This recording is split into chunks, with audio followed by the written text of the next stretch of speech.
Okay, everyone, welcome back. This is part 1 of lesson 6.5. Our content objectives today are 1. Solve an exponential equation by simplifying and solving for the exponent. And then 2. Solve an exponential equation by graphing on a calculator. So when we look at, if we don't know an exponent, so here's an example. 2 times 2 to the x power equals 64. There are basically 3 different ways that we can solve this problem simply, and we'll look at a 4th way later on down the road, but for today we're going to keep it simple. 1, so we can do a solution table.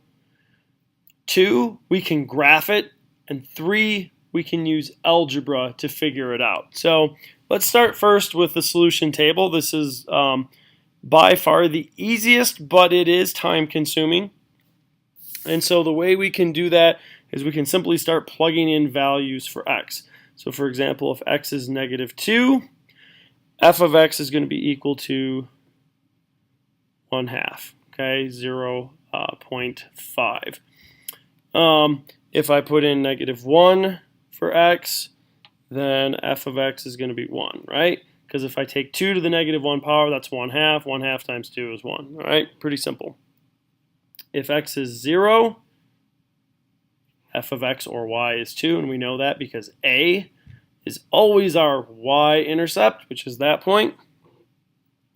I can do 1, 2, 3, right? When x is 1, f of x is going to be 4. When x is 2, f of x is 8. When x is 3, f of x is 16. When x is 4, f of x is 32. When x is 5, f of x is 64. And there we go, we found our answer, 64. But that is a fairly time-consuming process, especially if we have several x values, building a table until we get to the one that actually gives us the number. Another way we can do this is we can do it through graphing. We could actually put this function into a graphing calculator and have it graph. We'll go over that in class, how to actually put in a function into a graphing calculator and graph it. And then in the graphing calculator, you can actually move along the curve. So again, for this one, we know that the y-intercept is 2, and when we're at 2, we're up here at 8. So we know that that curve goes something like that, okay?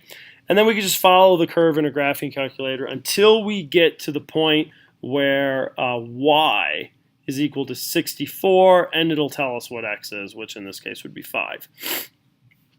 All right, probably the more practical solution that's going to be more usable on a day-to-day basis will be using algebra. So we'll hit that next in the next video.